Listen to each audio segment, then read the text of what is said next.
வணக்கம் நண்பா. நீங்கள் இந்த வாழ்க்கையின் வேகமான ஓட்டத்தில் சிக்கிக்கொண்டதாக உணர்கிறீர்களா? இந்த முறையில் வாழ்வது உங்களை சோர்வுபடுத்துகிறதா? உங்களால் வாழ்க்கையை அனுபவித்து வாழ முடியவில்லையா?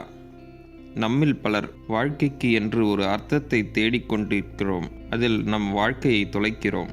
ஆனால் அது சரியானதா தவறானதா என்று நான் இங்கு கூறப்போவதில்லை. அதிலிருந்து வெளிவர வழிகள் உள்ளது என்றே கூறப்போகிறோம். அதன் மூலம் உங்கள் வாழ்க்கையை அழகாகவும் ஆனந்தமாகவும் வாழ கற்றுக்கொள்வீர்கள். மேலும் உங்கள் நேரத்தை வீணாக செலவிடுவதை தவிர்த்து உங்களுக்கும் மற்றவர்களுக்கும் உபயோகமாக எப்படி வாழ்வது என்பதை தெரிந்து கொள்வீர்கள். பாடம் 1. லட்சியத்தை தேர்ந்தெடுங்கள். நமது லட்சியம் என்பது வெளி உலக செல்வங்களை சம்பாதிப்பதாக மட்டும் இருக்கக்கூடாது. அது பயனுள்ளதாகவும் உங்கள் மனதிற்கு அமைதியை தருவதாகவும் இருக்க வேண்டும். ஒரு லட்சியம் நமது ஆழ்ந்த தேடலாக இருக்க வேண்டும், மேலோட்டமாக இருக்கக்கூடாது. நாம் நமது லட்சியத்தின் மூலம் மற்றவர்களுக்கும் இன்பமும் மகிழ்ச்சியும் தரவல்லதாக அமைதல் வேண்டும். அப்படி இருக்கும்போதே அதை நிரந்தரமாக கடைபிடிக்க முடியும். நாம் நமது லட்சியத்தை நோக்கிய பயணத்தில் முழுமையாக ஈடுபட வேண்டும். ஆனால் விளைவுகளை எதிர்பார்ப்பதில் ஒட்டிக்கொள்ளக்கூடாது. வாழ்க்கையில் நமது லட்சியம் என்பது ஒரு பகுதிதான் என்பதை நாம் உணர்ந்து கொள்ள வேண்டும். நாம் நமது லட்சியத்தை எளிதாகவோ அல்லது கடினமாகவோ தேர்ந்தெடுக்கக்கூடாது. ஏனென்றால் அது உங்கள் ஆர்வத்தை கெடுத்துவிடும். உங்களுக்கு ஏற்றவாறு ஆர்வத்துடன் செய்யும் அளவு உங்கள் லட்சியம் இருக்க வேண்டும். அது மற்றவர்களுக்கும் பயனளிக்க வேண்டும். பாடம் 2. உங்களுடைய தகுதியை தெரிந்து கொள்ளுங்கள். நண்பா, உங்களுடைய தகுதி உங்கள் வாழ்க்கையை உருவாக்குகிறது. நாம் நமது தகுதிகளை மற்றவர்களுடனும் நம்முடனும் அன்புடன் வாழ்வதற்கு பயன்படுத்தினால் அது மிகவும் சிறப்பானதாக அமையும். புத்த மதத்தில் 5 முக்கியமான தகுதிகள் கூறப்பட்டுள்ளது. 1. மற்ற உயிர்களை கொல்லக்கூடாது. அது உங்கள் வாழ்க்கையில் அன்பை விதைக்கும். 2. மற்றவர்கள பொருட்களை திருடக்கூடாது. அது உங்கள் வாழ்க்கையில் நேர்மையை விதைக்கும். 3. காமத்தை தவறாக உபயோகிக்கக்கூடாது. அது உங்களுக்கும் மற்றவர்களுக்கும் இடையே ஒரு மரியாதையை வளர்க்கும். 4. தவறான பேச்சையும் பொய்யான பேச்சையும் பேசாதே. அது உங்கள் மீது நம்பிக்கையை உருவாக்கும். 5. போதைப் பொருட்களை பயன்படுத்தாதே. அது உங்கள் சுய கட்டுப்பாட்டை வெளிப்படுத்துகிறது. இந்த 5 விஷயங்களை நீங்களாகவே கடைபிடிக்க வேண்டும். அது உங்களுக்கும் மற்றவர்களுக்கும் பயனளிக்கும் வகையில் அமையும். நீங்களே உங்கள் உள்மனதிடம் கேட்டு பாருங்கள். நீங்கள் இந்த உலகத்திற்கு என்ன நன்மை செய்ய விரும்புகிறீர்கள் என்று. உங்கள் தகுதிகளை கண்டுபிடித்த பிறகு அதற்காக வாழ வேண்டும். அதற்காக உழைக்க வேண்டும். அதை பழக்கமாக மாற்ற வேண்டும். அதை இடைவிடாது கடைபிடிக்க வேண்டும். அதுவே உங்கள் வாழ்க்கையை உபயோகமாக வாழ உதவும். பாடம் 3. சின்ன சின்ன விஷயங்களில் மகிழ்ச்சியாக வாழ வேண்டும். மகிழ்ச்சி என்பது நாம் புதிய விஷயங்களை அடைவதால் மட்டும் கிடைத்து விடாது. மாறாக நம்மிடம் ஏற்கனவே இருக்கும் விஷயங்களை உணர்வதன் மூலமே கிடைக்கும். நமக்கு கிடைத்திருக்கும் விஷயங்களுக்கு நன்றி உணர்வுடன் வாழ வேண்டும். அது அமைதியாக அமர்ந்து தேநீர் அருந்துவது, பறவைகளின் சத்தங்களை கேட்பது, நதியின் அழகான போக்கை ரசிப்பது போன்ற சின்ன சின்ன விஷயங்களாகவும் இருக்கலாம். அதை முழுமையாக அனுபவித்து நன்றி உணர்வுடன் வாழ வேண்டும். நாம் நமது இலக்கின் மீது கவனம் செலுத்தும் முயற்சியில் இத்தகைய சின்ன சின்ன அற்புதமான விஷயங்களை அனுபவிக்காமல் விடுகிறோம். நமக்கு ஒரு பொருள் கிடைத்தால்தான் சந்தோஷம் என்று நினைக்கிறோம். உதாரணமாக, நாம் ஒரு பெரிய வீடு வாங்குவதே இலக்கு என்று நினைத்து இரவும் பகலும் அதற்காக உழைத்து பல வருடங்கள் குடும்பத்துடனும் தன்னுடனும் நேரம் செலவழிக்காமல் அந்த வீடு வாங்கிய பிறகே மகிழ்ச்சி என வாழ்கிறோம். வீடு வாங்கியதும் மகிழ்வீர்கள். ஆனால் அதற்காக பல ஆண்டுகள் உங்கள் மகிழ்ச்சியை ஏன் தியாகம் செய்ய வேண்டும்? நண்பா, இந்த வாழ்க்கை நிலையில்லாத ஒன்று. அடுத்த நொடி என்ன நடக்கும் என்று யாருக்கும் தெரியாது. எனவே வாழும் போதே அனைத்தையும் முழுமையாக அனுபவித்து வாழ வேண்டும். நாம் நமது மகிழ்ச்சியை உள்ளிருந்தே உருவாக்க முடியும். நம்மை சுற்றி என்ன நடந்தாலும் அந்த மகிழ்ச்சியை அப்படியே நிலைத்து வைத்திருக்க முடியும். அதற்கு ஒரு சில வழிகள் உங்களுக்கு மிகவும் உதவியாக இருக்கும். 1. நிகழ்காலத்தில் முழுமையாக கவனம் செலுத்துவது. நாம் நிகழ்காலத்தில் வாழும்போது நாம் கடந்த கால சிந்தனைகளாலும் எதிர்காலத்தை பற்றிய சிந்தனைகளாலும் பாதிக்கப்படாமல் இருப்போம்.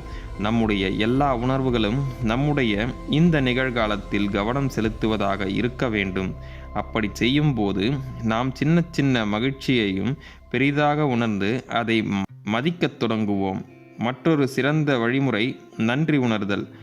இந்த பழக்கம் என்பது நமது வாழ்க்கையில் நமக்கு கிடைத்திருக்கும் நல்ல விஷயங்களை மகிழ்ந்து நன்றி உணர்வை வெளிப்படுத்துவது. நமது வாழ்க்கை மிகவும் கடினமானதாக இருந்தாலும் நாம் போற்ற வேண்டிய, வணங்க வேண்டிய, நன்றி உணர்வுடன் இருக்க வேண்டிய சிறப்பான சில விஷயங்களும் கண்டிப்பாக நம்மிடம் இருக்கும். அதை உணர்ந்து அதற்காக நன்றி உணர்வுடன் இருக்க பழகுங்கள். 4. கற்றுக்கொள்வதை நிறுத்தாதீர்கள். கற்றுக்கொள்வது என்பது ஒரு வாழ்நாள் பயணம். அதற்கு எல்லைகளே கிடையாது. நீங்கள் உங்களை நீங்களே மேம்படுத்திக் கொள்ள கற்றுக்கொண்டே இருக்க வேண்டும். நாம் கற்றுக்கொண்டே இருக்கும்போது நமது வாழ்க்கையை வீணாக்கும் முயற்சியில் நேரம் செலவிடுவதை குறைக்கிறோம். அமைதியாக அமர்ந்து உங்கள் மனதை கவனிக்க வேண்டும். உங்கள் வலிமை மற்றும் வலிமையின்மை என்ன என்பதை நினைத்து சிந்தித்து பாருங்கள். வலிமையின்மையை மாற்றிக்கொள்ள என்ன கற்க வேண்டும் என்று யோசியுங்கள்.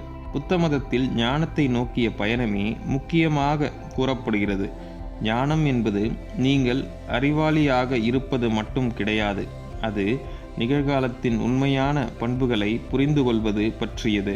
அதாவது பொருட்களை இருப்பதை இருப்பவாறு காண்பது, நமது உணர்ச்சிகளை அதன் மீது ஏற்றாமல் பார்ப்பது என்பது ஒரு மாபெரும் பண்பு. எந்த பொருளும் நிலையானது அல்ல, எல்லாம் ஒரு நாள் அழியக்கூடியது.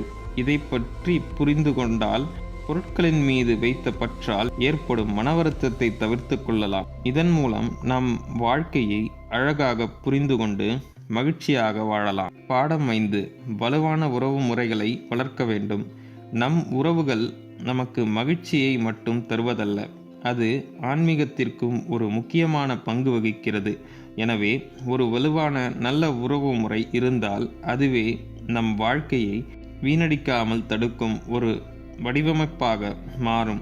உறவு முறைகளை வளர்ப்பதில் முக்கியமாக நாம் மற்றவர்களுடன் அன்பாகவும் கருணையுடனும் இருப்பதுதான் மாபெரும் பங்கு வகிக்கிறது. மற்றவர்களின் துயரத்தை நீக்கி நம்மால் முடிந்த உதவியை நாம் செய்ய வேண்டும். நாம் இந்த பண்புகளை வளர்த்து கொள்ளும் போது நாம் நம்முடன் ஒரு நேர்மறையான உறவுகளை வளர்க்க முடியும். அதற்கு முக்கியமாக தியானம் நமக்கு உதவியாக இருக்கும். அப்படி செய்யும்போது நம்முடனும் மற்றவர்களுடனும் அன்பாக வாழும் ஒரு தன்மையை உருவாக்குகிறோம்.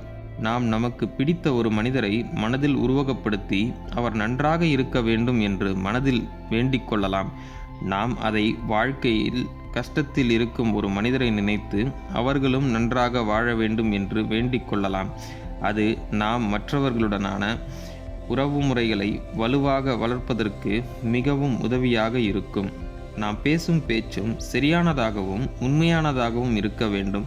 நாம் சரியான பேச்சை பேசும்போது மற்றவர்களை தவறாக புரிந்து கொள்ளுதல் மற்றும் விவாதங்களை தவிர்க்க முடியும். நாம் நமது பேச்சை மற்றவர்களை பாராட்டுவதிலும் மகிழ்விக்கும் விதத்திலும் பயன்படுத்த வேண்டும். அமைதியாக அமர்ந்து நமது மனதில் எழும் எண்ணங்களை கவனிக்க வேண்டும். அது நல்ல எண்ணமா தீய எண்ணமா என்று முத்திரை குத்தாமல் அதை அப்படியே கவனியுங்கள். உங்கள் மனதில் எண்ணங்களை குறைத்து கொண்டே வருவீர்கள். பிறகு எழும் சில எண்ணங்களும் நல்ல எண்ணங்களாகவே இருக்கும். ஒரு வலுவான உறவு முறை நமக்கு வேண்டுமென்றால் நாம் விட்டு கொடுத்து வாழும் பழக்கத்தை உருவாக்க வேண்டும். புத்த மதத்தில் கோபத்தை மனதில் வைத்திருப்பதே துயரத்தை உருவாக்குகிறது என்று வலியுறுத்துகிறார்கள். நாம் விட்டு கொடுத்து வாழும் முறையை பழகி கொள்ளும் போது நாம் இந்த எதிர்மறையான உணர்ச்சிகளை விடுவிக்கிறோம். அதன் மூலம் நம் மனதில் அமைதியை உருவாக்குகிறோம். மன்னிக்கும் முறை என்பது சிறந்தது. அது உங்களை கடந்த கால துயரங்கள் உங்கள் மனதை வருத்துவதை வெகுவாக தவிர்க்கிறது. உங்களுக்கு மன அமைதியை தருகிறது. பாடம் 6. மற்றவர்களுக்கு திருப்பிக் கொடுங்கள். நண்பா, உங்கள் நண்பர்கள், உறவினர்கள் மற்றும் யாரோ ஒரு மனிதர் உங்களுக்கு உதவி இருப்பார்கள். அதற்காக நீங்கள் மறுபடியும் அவர்களுக்கு உதவ வேண்டும். அப்படி உதவவில்லை என்றாலும் அவர்களுடைய துயர் நீக்க என்ன செய்ய வேண்டுமோ அதை செய்ய வேண்டும். அது துயரத்தில் இருக்கும் ஒரு மனிதருக்கு ஆறுதல் கூறுவதாக இருக்கலாம், பணம் கொடுத்து உதவுவதாகவும் இருக்கலாம், அல்லது அவர் கூறும் கஷ்டத்தை காது கொடுத்து கேட்பதாகவும் இருக்கலாம். இதில் முக்கியமாக நாம் அவர்களை திறந்த மனதுடன் கவனிக்க வேண்டும். அவர்களிடம் நமக்கு எந்த ஒரு எதிர்பார்ப்பும் இல்லாமல் உதவி செய்ய வேண்டும். அது மற்றவர்களுடனான அன்பையும் பாசத்தையும் வளர்க்க உதவுகிறது. மற்றவர்களுக்கு உதவும் பழக்கம் உறவுகளுக்கு இடையே இருக்கும் தடைகளை தகர்த்தெறிய மிகவும் உறுதுணையாக இருக்கும். ஒருவரை ஒருவர் சார்ந்திருப்பது என்பது இந்த உலகத்தில் முக்கியமான ஒன்று. நமது மகிழ்ச்சியும் நிம்மதியும் மற்றவர்களின் மகிழ்ச்சியும் ஒன்றுக்கொன்று தொடர்பு படுத்தப்பட்டுள்ளது. அதை நாம் மற்றவர்களுக்கு உதவி செய்வதன் மூலம் நாம் உணரலாம். அது நம் மனதில் ஒரு அமைதியையும் நிம்மதியை தரும். அது நம் வாழ்வில் நேரத்தை வீணடிக்காமல் சரியான முறையில் வாழ உறுதுணையாக இருக்கும். பாடம் 7. நிகழ்காலத்தில் வாழ்வது. நண்பா, நம்மிடம் இப்போது நம் கையில் இருப்பது இந்த நிகழ்காலம்தான். கடந்த காலத்தை நம்மால் மாற்ற முடியாது. எதிர்காலத்தை இப்பொழுது வாழ முடியாது. எனவே நிகழ்காலத்தில் கவனம் செலுத்த வேண்டும். நாம் கடந்த காலத்தை நினைத்து வருந்தி கொண்டிருந்தால் இந்த நிகழ்காலத்தின் அழகை ரசிக்காமல் போய்விடும். நிகழ்காலத்தில் வாழ்வது என்பது இங்கே இப்போது வாழ்வது. நமது எண்ணங்கள், உணர்வுகள் மற்றும் செயல்களில் முழுமையாக கவனம் செலுத்துவது. அப்படி செய்யும்போது எந்த ஒரு கவன சிதறல்களும் இருக்காமல் பார்த்து கொள்ள வேண்டும். உதாரணமாக, நாம் உணவு உண்ணும் போது முழுமையாக ரசித்து சுவையை உணர்ந்து சாப்பிட வேண்டும். இந்த முறையில் உங்களை கடந்த காலத்தையும் எதிர்காலத்தையும் நிராகரிக்க கூறவில்லை. ஆனால் இந்த முறையை பின்பற்றினால் உங்கள் எதிர்காலத்தை தெளிவாக ஏற்றுக்கொள்ள முடியும். நாம் நமது உணர்வுகளுக்கு ஆட்படாமல் நமக்கு தேவையான நல்ல விஷயங்களில் ஈடுபட தொடங்குவோம். நாம் தியானம் செய்ய வேண்டும். அது நமக்கும் இந்த உலகத்திற்கும் இடையே ஒரு நல்ல புரிதலை உருவாக்கும். அது உங்கள் உள் அமைதியை உருவாக்கி உங்கள் வெளி சூழ்நிலையை கையாள்வதற்கான சக்தியையும் தெளிவையும் தரும். நண்பர்களே, மேற்கூறிய வழிமுறைகளை கடைபிடித்து வாழ்க்கையில் நேரத்தை வீணடிக்காமல் உங்களுக்கும் மற்றவர்களுக்கும் உபயோகமாக வாழ்வதற்கு பழகிக்கொள்ளுங்கள். இந்த வீடியோ உங்களுக்கு பிடித்திருக்கும் என்று நான் நம்புகிறேன். பிடித்திருந்தால் லைக் பண்ணுங்க, நமது சேனலை சப்ஸ்கிரைப் பண்ணுங்க. நன்றி, வணக்கம்.